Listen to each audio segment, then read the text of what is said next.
Every true love and friendship is a story of unexpected transformation. If we're the same person before and after we loved, that means we haven't loved enough. Yeah, I feel like every true friend I've ever had in my life has changed me in some way.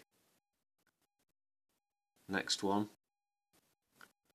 Whatever happens in your life, no matter how troubling things might seem, do not enter the neighbourhood of despair. Even when all doors remain closed, God will open up a new path only for you. Be thankful, unquote. You know, I think Elif is agnostic. I heard her talking to Russell Brand recently about secular acts of faith, among other things. She's very easy to listen to, intelligent and interesting woman. As far as the neighbourhood of despair goes, it's a place people will end up in sometimes because, you know, as strong as you might be, life and circumstance can be harsh and cruel. Elif said, "Stop running after the waves. Let the sea come to you."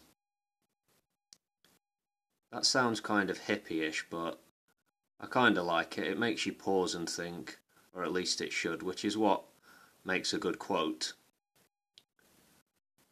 Okay. If you weren't aware, Elif Shafak is a writer, an academic, and a well-respected activist. A person of Turkish descent who has settled in the UK, I understand.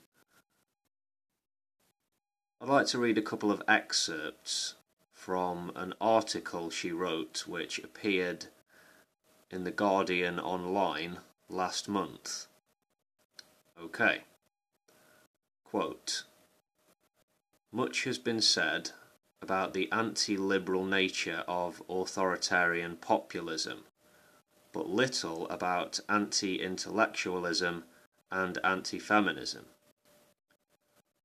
Authoritarian populism likes to divide society into two camps, the pure people versus the corrupt elite.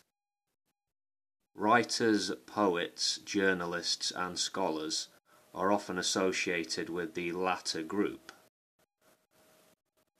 In the populist imagination, being elite has nothing to do with economic power or social status.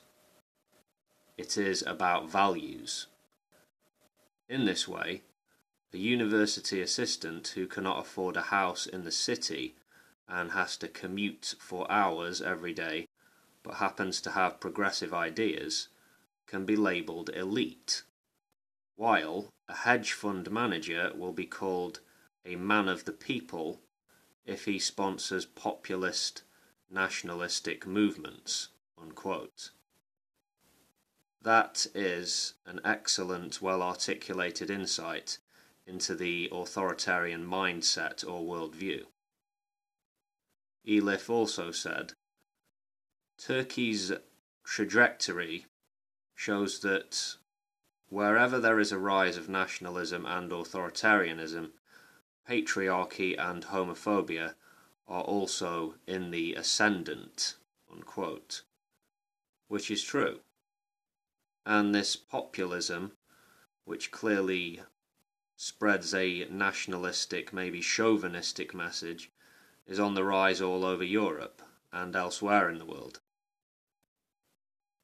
This lady was once put on trial for insulting Turkishness after she wrote a novel in 2006 called The Bastard of Istanbul.